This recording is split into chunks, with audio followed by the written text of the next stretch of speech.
I believe we's live. Hold up, let me turn down the volume. I believe we's live, y'all, in the middle of the day. Greetings and welcome back once again. This is Amunia's Solonomics 101, and what it appears to be like is an organic reemergence of the Left Project. Okay, I thank you for your questions and comments, and for those who are reaching out and inquiring, feel free to support the works. You understand? We've been doing this for a while. I'm gonna come really quick. I was actually asked a question, a number of questions. I guess since and all praise be to the Creator for another day of life.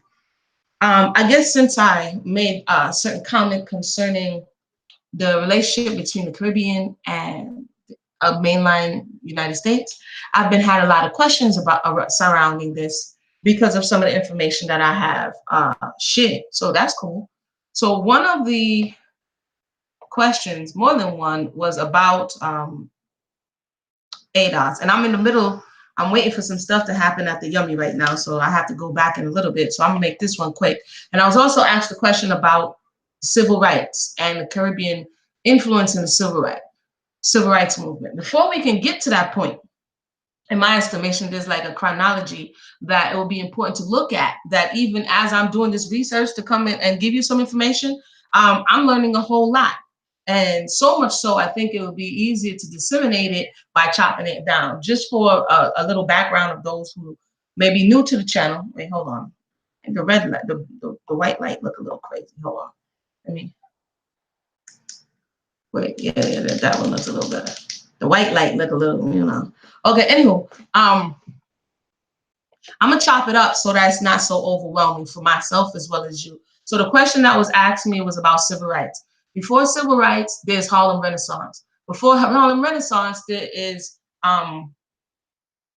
antebellum South, right, which is slavery. Okay, so first I was able to show, and in some of the research, and if you missed those videos, go click on them and get yourself up to speed. But I was able to show in other research that, and one of the books, actually two of the books I bought, but let me I was able to show that that Jamaica in particular was a port through which a large majority of the melanated bodies that came to the continental US were brought from mainland Africa to the Caribbean. And then from the Caribbean, some were enslaved in the Caribbean, some were a through port, and then from the Caribbean to the States. So the first melanated bodies that populated South Carolina, we read about. I read recently about Virginia. I read about New York. Those melanated bodies were coming from the Caribbean. Okay. Why am I talking about all of this? I'll tell you in a minute.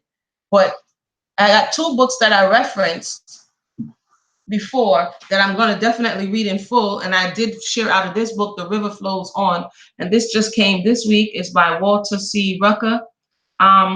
Professor in the Department of African American Studies in Ohio State. So The River Flows On, we read from this book last week, and I told you I was going to copy it, and I did, right? And then I just copied this book. It's called Black Identities, West Indian Immigrant Dreams and American Realities. So I look forward to getting into these books. There's so many books I have to get into, man. There's not enough time in the day. I started this back when I was on a little bit of a vacation from, our restaurant, our vegan restaurant. But now I have to get back to work. I can't promise that I'll be able to go in the way that I have been going in the last month, but I'll definitely try to get that. Another book, this is, I guess, Amuna's reading list that I wanted to read because I remember oftentimes I would be invited to, and then I'm going to get into the topic. I would be invited to discussions or panels, and I would get like, you're blaming the victim. And I'm the type of person like, where's this coming from? So I researched and found out that it was actually a book, and it was popularized in the 70s by this man, William Rhymes. And so I copied this book, Blaming the Victim, so I could understand a little bit more about this phrase and to determine whether or not we're using it correctly. And a sister of mine, yes, we do take book donations. A sister of mine got this for me. She knows what I'm into, and was like, yo, I need to send you this book. And the name of this one is It Didn't Start With You, talking about how inherited family trauma shapes who we are and how to end the cycle. So there's so much on my plate right now. But Don't threaten me with a good time. I was asked a question, and I'm gonna systematically go through some of this stuff. Now, the free American slaves who went to live in Trinidad. This is my ADOS homework. Okay. And I put the link in the box as always, so you could definitely click on the link. I haven't come on camera in a while, so I decided to come on camera today. The Americans, free black settlers from 1815 to 1816. Now, if we can remember, 1865 is the end of the Civil War, and the slaves are pronounced free. So in 1815 to 1816, slavery is pretty much still on and popping in the southern United States. Okay, so let's see what's going on here. Now I'm looking. What is my objective? To show that there is a link, and that not because you see somebody in one place and you see somebody in another place doesn't mean that they did not suffer, or they did not share in the struggles, or they did not fight, or they did not die, or they did not help to build up. We can't just do it like that, because history is stratified. There's so many things that happen that we have to place things in its proper context, else we'll be misleading ourselves as well as others. Okay, so this is what this is all about, getting a handle on history. So they were named Americans. I want to think it's short for American, but they were free black settlers, because I don't like that term black, that designation, but lands conferred by the British. Remember what I was talking about, how the British had colonies, the British they call it Americas, or the colonies that were in the Atlantic, that were in the Caribbean. Okay, so they were like the little outposts, kind of like Puerto Rico is for America today. So they would transfer property, i.e., people, and from one place to the next. So the story behind the arrival of the Americans in Trinidad goes back to the American War of Independence, 1775 through 1783. Remember, America, backtrack, America is Britain's baby. Britain said, go over here and I'm going to back you on this business venture, business deal. And you just got to hit me off with some taxes and, do what I say, do. America gets to a point where I'm going to be the rebellious child and I don't want to do this. So this war is the War of Independence. Okay. So during this time, it says when runaway slaves were first encouraged to join the British, man, I got to make this bigger again. I'm going to put on my glasses. Hold up. Oh, the small print, man. Hold up. Oh, what happened here? Okay, 1775 to 1783, when runaway slaves in America were forced to join the British fighting forces, a major enticement, like come over here, Uncle Sam wants you, for the enlistment was the promise of freedom by Lord Dunbar. So come over here, rock with us, and when we're done, we're going to set you free. The then colonial governor of Virginia, at the end of the war, these ex-soldiers were granted their freedom and taken to Nova Scotia in Canada. And I just got the Book of Negroes, because I messed around and went to Walmart yesterday, y'all, and I saw the Book of Negroes on sale for $10. That's my joint. You know what I'm saying? So I copped this over there. I was like, I got to get this. My daughter was like, oh, here she go with the slave narratives again. Yeah, I had to cop that, because this is what that was talking about, the Book of Negroes. Should I get my Book of Negroes, y'all?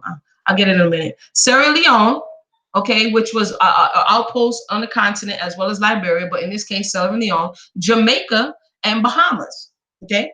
During the War of 1812 to 1814, known by some historians as the War of Faulty Communication. But wait, let me rewind.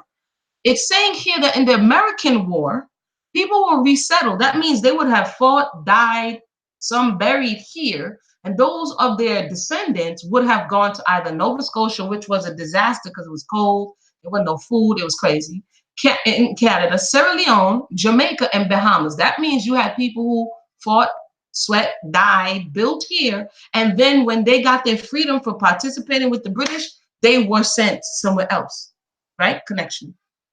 During the War of 1812-1814, known by some historians as the War of Faulty Communication, the British made similar promises of freedom to slaves who joined their naval or military forces.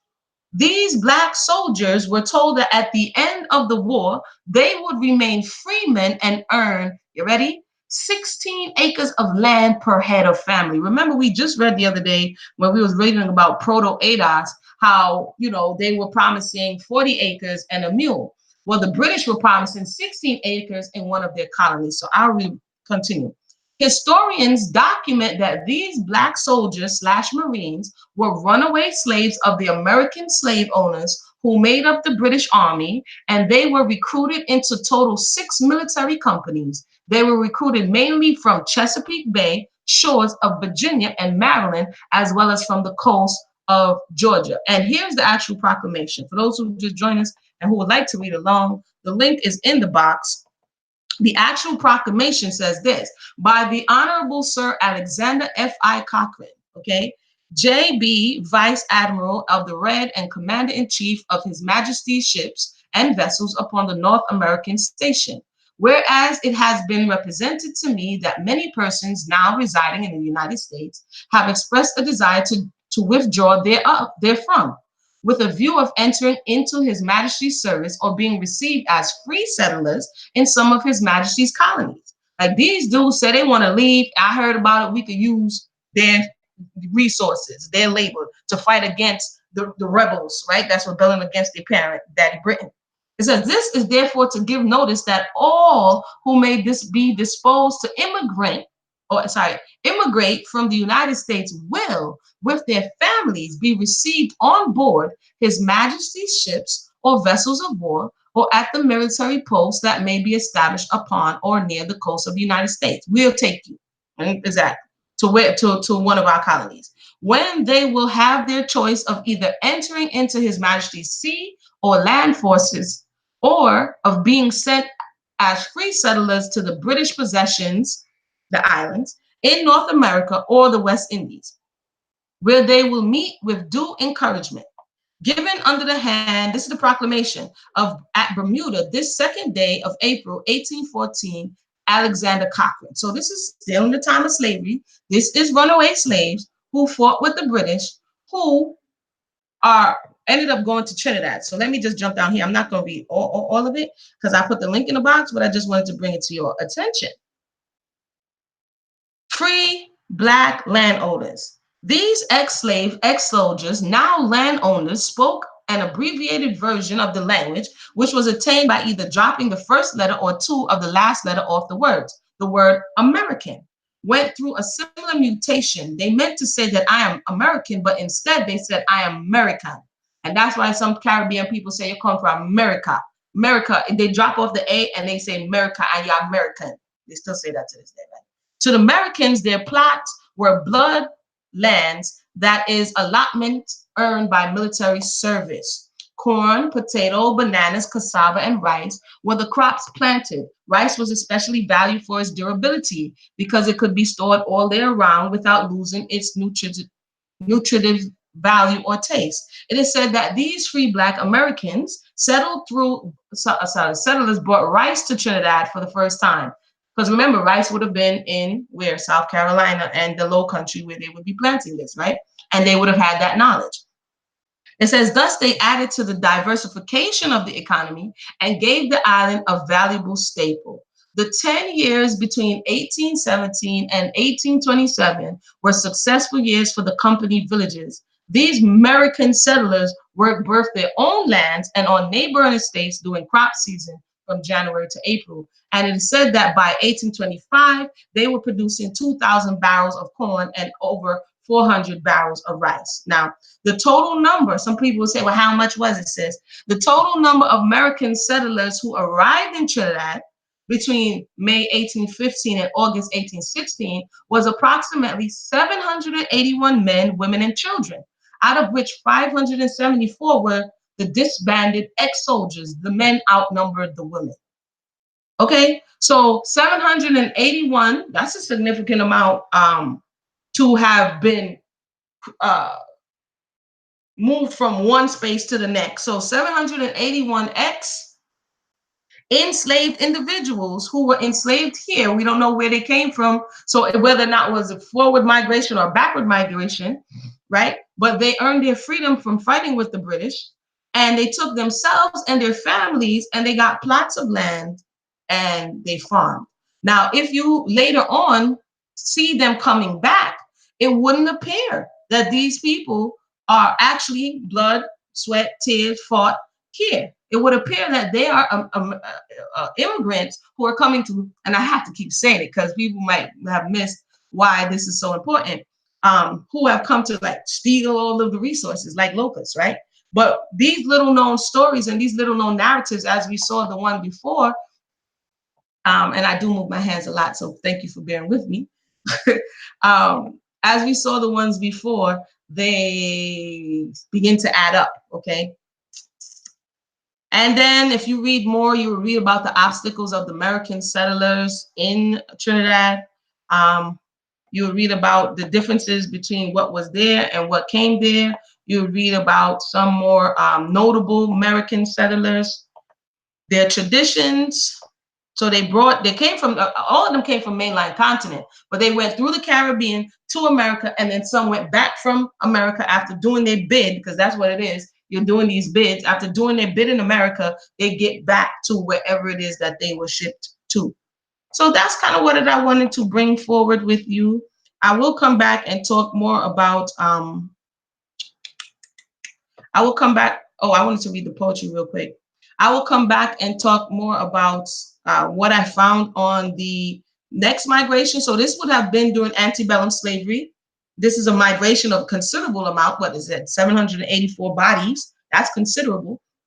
And then I'm going to come and talk about a little bit thereafter when slavery is done, and we're going to look into this Harlem Renaissance and the population of Caribbean bodies coming to New York and contributing to the Harlem Renaissance. Because the question is, were they there? Did they help? Are they just standing by? You know, these are the questions. But I wanted to read, hold on, quickly a poem.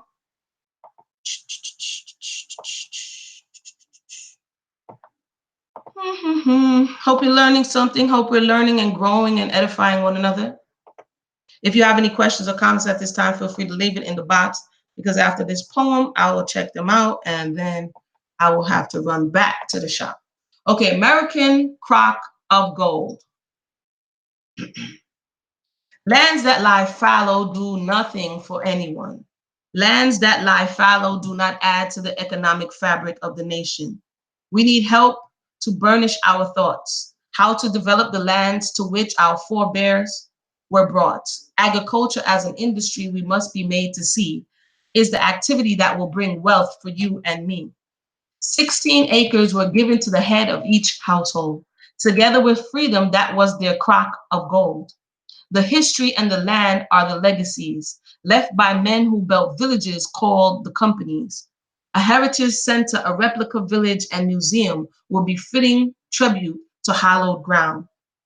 The role of the American diaspora is the cornerstone in the development of this land we call our own. Tourism is another industry that can help flourish in a region blessed with scenery and virgin forests. With it must come the essential infrastructure that will make tremendous changes in scenic Morgua. It's the oil in the soil, our famous Barb did claim, that lies in the South from whence the Americans came. Men of the diaspora, what ideas have you to revive the economy and bring life anew? Our forefathers fought for freedom and liberty. Let us roll back the evils of ignorance and poverty. Men and women of the American diaspora, the excellences from America, Britain, and Canada have come together to wreak change in the land of our forefathers. Sleeping giants, just dream a while of the things that are possible and wake with a smile. Their excellencies have conspired and touched base after 200 years. Americans, let us stand up and say 3 cheers. That was written by Augustus Lewis, the Minister of Power in 2007. And yeah, there's another poem here. Hold on, they're getting their poem on. Let me read another poem. Y'all got to do this for Augustus Lewis. So this is he has to be the descendants of those who fought for their liberty and were given this type of reparations because of it from Britain, and now they're in the Trinidad and Caribbean, who would look like they didn't fight here, but they actually did. So I am Caribbean, he says. Another poem. I'm Caribbean, can't you see? Fellow man, that's my ethnicity. I'm Caribbean through and through. Compatriot on that score, how say you? About 1,200 miles from north to south, Caribbean is content, that's what we are about. As slaves, the Middle Passage was a horrible experience and is the legacy of man who caught and sold us without conscience. As indentured laborers, we kiss this shore that changed us from untouchables forevermore. We have evolved as Trinagonians with a new identity. No more Mother Africa, no more Mother India for me. So this is also this thought of being cut off from your native lands and having to embrace these foreign lands. Lebanese, French, and Spanish too are important ingredients in this kalaloo. The blended agent in the unique dish is the catalytic action of the English. As we move forward and upward as a nation, there will be growing pains, something we will experience as we break the chains. As Trinbaggians, this is the first time I heard Trinidadians, that's new for me. We had a duty to love and care for our country and know our rights and responsibilities in order to develop our country, protect zealously our heritage, and guard against wanton theft and wastage. Be on guard for distorters of history. This is very interesting. Be on guard for distorters of history who, for selfish reasons, will sell out this country rather than share with our brothers in the Caribbean some of the wealth that was bestowed on this nation. Let us bring economic relief to compatriot North, South, West, and East. So this person is saying in their poem to be on guard from distorters of history, people that would reimagine history so that it will fit their objective. And then he says, who for selfish reasons will sell out this country. And let us not push off or pretend as though this connecting chain is the trauma that everyone experienced, right? Which that latter part of that poem is everything. But he has another poem here, so I'll leave that for you to watch and take a look at. And so that's kind of what I wanted to share. The website here is National Library and Information System Authority from Trinidad and Tobago. And so that's the free American slaves that hopefully I delivered on the title, who went to live in Trinidad. There we go. That's some more information. Something that I didn't know prior to this research. So thank you for your questions. Keep asking important questions. If you want to support the work, let me know. Reach out. We can do that. I have a lot of books to read. I'm gonna come back and talk about the Harlem Renaissance. Yeah, I'll say that. I'll come back and talk about the Harlem Renaissance, as well as something that I read just now that concerning the settlers who, from the first war, went to. I know about Nova Scotia, Sierra Leone, Jamaica, and Bahamas. Hold on, let me get my little tape that I just got from Wally World. Hold on, y'all.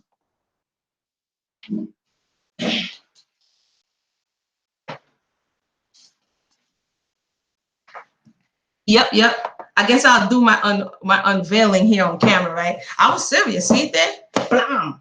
See that? I wasn't playing. I was walking through there, getting my little oil change yesterday, and I was like, ooh, no, they didn't.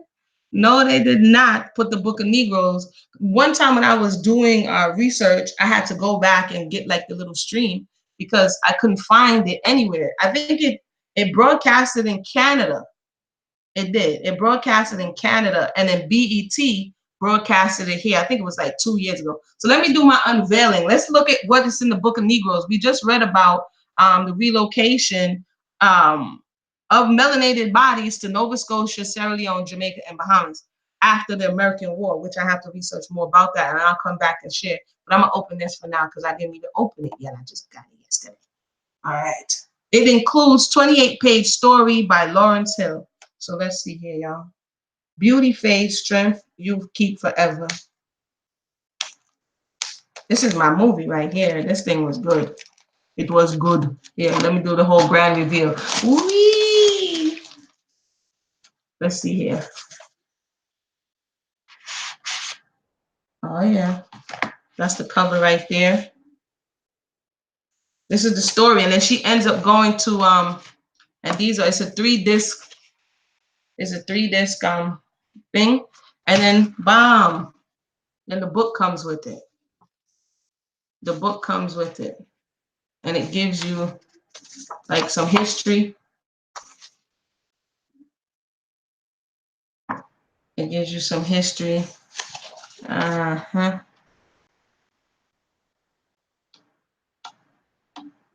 Ooh, maybe I have to come back and do it. I know this was older, but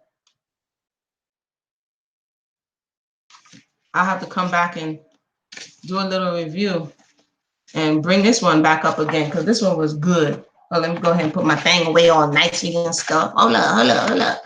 Wee. They be like, Amuna, why you be watching all these slave movies? Because you know why I watch slave movies? Slave movies is because when you read the narratives, you kind of want to see how um how true they are holding to that time period. So I'll look for stuff like the lamp or the lights that they would use, because you know in certain time period they was using, you know, whale fat, and they were using certain things. You would look for little markers to see how researched and how accurate the movies are. And surprisingly, you know, a lot of those movies that I've seen after reading about what I'm reading about, you would say, okay, they did their research. You know what I mean? And so I just think it's interesting. It's kind of like my fact checking, finding mission. And I'll give you a little tidbit, and then I'm gonna go. What time is it? Yeah, I gotta go. Here's something that I found. It's a saying that it was slang. So even during enslavement, our foreparents would have slang, right?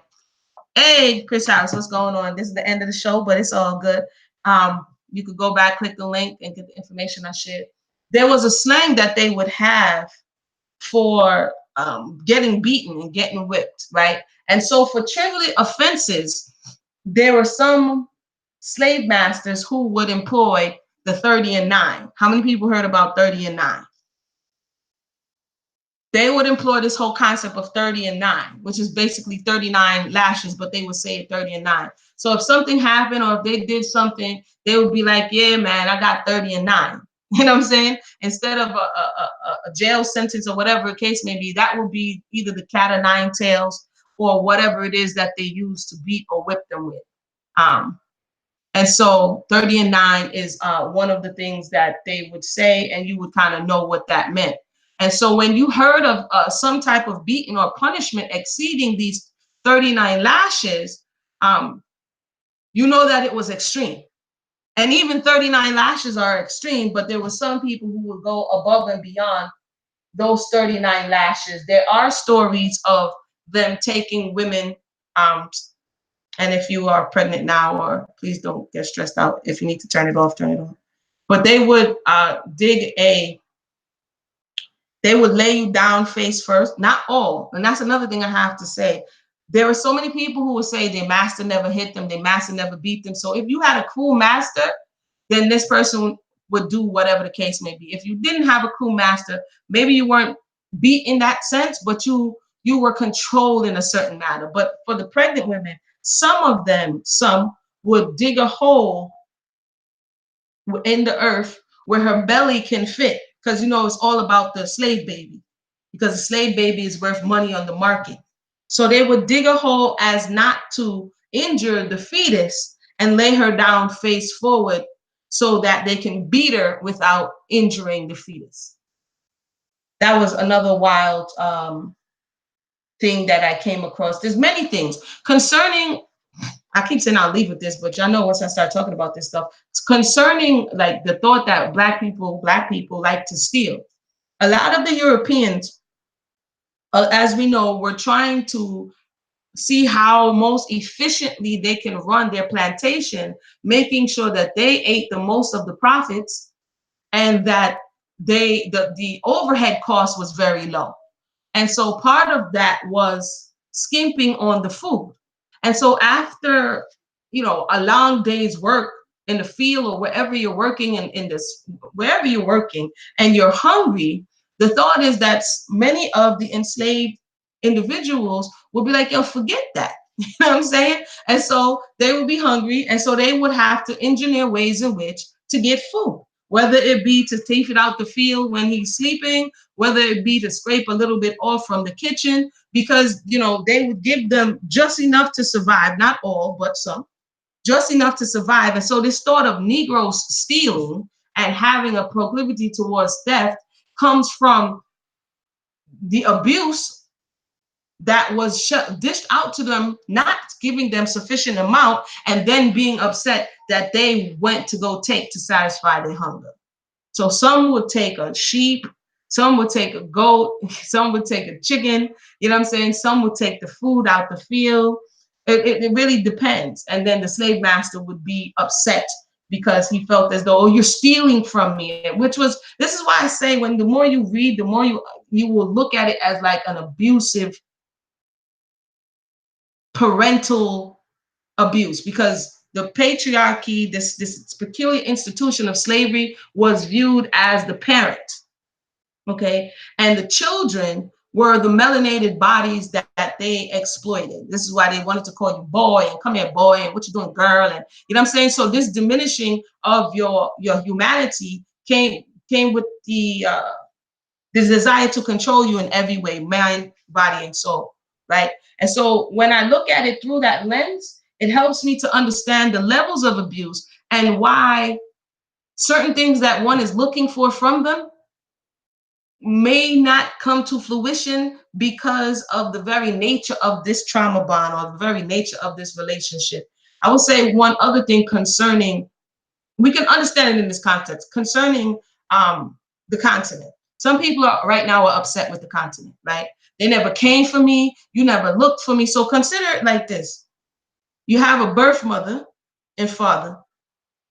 This birth mother and father, like, some may get on crack, or some may get on alcohol, or some may be strung out. And for whatever reason, you're either stolen or sold off. And then you have the foster parents, which would be this diaspora, right? The Europeans that stole you, that bought you. So these are the foster parents system. So there was this whole like little black market thing going on. And so that foster child who's disconnected from their roots, which is us in the diaspora, are looking like, where are your parents? In our eyes, we're looking from the eyes of a child to be like, as always, where's your parents? Why didn't you come for me? Why didn't you look for me? It reminded me of what the Killmonger discussion in Black Panther, right? Where the conversation is, you knew this was going on, but to a certain degree, the parents feel helpless. The parents feel as though they can't do anything. You have some of that situation happening right now where children have been taken and the parents feel powerless to regain control of their life, further more so regain control of the children. So these children over here grow up with indifference, resentment, hatred, confusion, because they were taken from their parents, which is the continent, and you were abused and you were exploited and you felt helpless and you tried to run away, but it was so far from where you came from that you couldn't get back across the waters, right? And then you grew up and had children, and those children had children in this institution of not only oppression, but systematic abuse and exploitation. And all of those feelings and all of that is like balled up and wrapped up into what we're experiencing today. That's how I can best explain how I've chosen to look at it, and why I find that helpful is because, and I've showed you this book before, I'll show you it again. Hold on.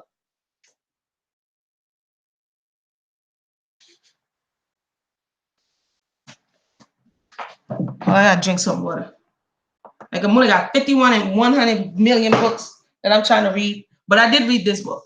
This book, Breaking Free of Exploitive Relationships, right?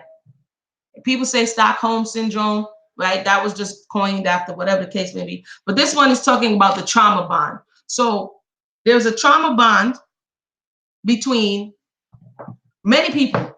There's a trauma bond between the children, because keep in mind, make no mistake, they took children.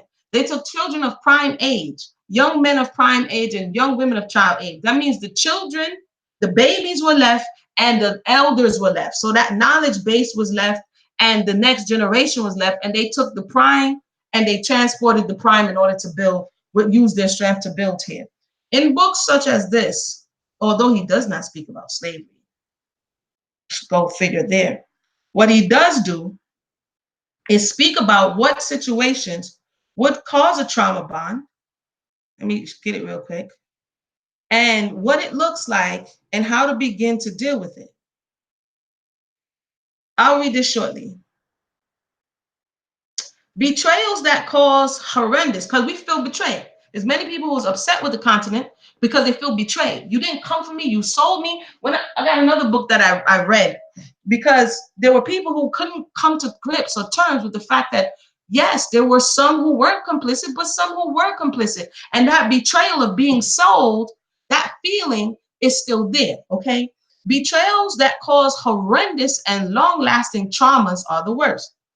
Such was the Holocaust, talking about Germany, or Vietnam, or Russia after Stalin's purge, followed by the Nazi invasion. You don't see transatlantic slave trade there. These emotional scars can be so severe. So he's acknowledging that betrayals can cause horrendous, long-lasting. So we have to just insert ourselves, you know what I'm saying, into spaces where people have already done the research, because if you, sometimes they won't acknowledge your pain because you're in an abusive relationship. And people who are being abused, the abuser usually doesn't acknowledge your pain. It's just what it is. These emotional scars can be so severe that generations descended from those, this would be us, surviving will react in ways that still reflect the original trauma. See, when it's talking about somebody else, it's okay. When it's talking about the melanated body in diaspora, it's not okay. The individual is told, get over it. It was 400 years ago. It was 200 years ago. But in this book, Breaking Free of Exploited Relationships by Patrick J. Carnes, PhD, he's acknowledging that this is what they call epigenetics. It's still within the individual to feel. It's perfectly normal if you're somebody else to feel. But we're told because we don't hurt and we don't have pain that we shouldn't feel it. And you say, I reject that, right? I reject that. It says, no amount of what appears to be normal makes it safe. Patterns and attitudes evolve far beyond the individual and are incorporated into the fabric of family and society. Hence, the dysfunctional family, the dysfunctional way in which we relate, the dysfunctional way in which we love. It's all a result of, in this space and time, a large majority of it is a result of what we've experienced. But here, in this particular portion, he's like, I'm not touching that. I'm not going to put them in there. I'm going to put Nazi Germany, which was, how many years did the Holocaust go on for? It surely didn't go on for 400. He's going to put Vietnam. It didn't go on for 400. He's going to put Russia after Stalin's purge. But the longest oppressor is not mentioned because the person who's writing this has to discount you, because then it will implicate them. So I just look past that point. My part is, when I go into these books, like, why are you reading those books, Amuna? I look past that because I want the research that you already done. I think I read this before, but I'll read it again. Betrayal bonds are most likely to occur in domestic violence. This is why people are saying, oh, look at the R. Kelly, Robert Sylvester situation and how these two girls, can't you see that they're affected and they have Stockholm syndrome? They are bonded by the trauma that they both experienced, okay? This is what bonds people. We're bonded by other things, but these things create this very strong bond. Like people who were in prison together and they were cellies or they were cellmates, or people who went to war together and they have this bond because they both witnessed something horrific and tragic, and they're bonded through that. Dysfunctional marriages.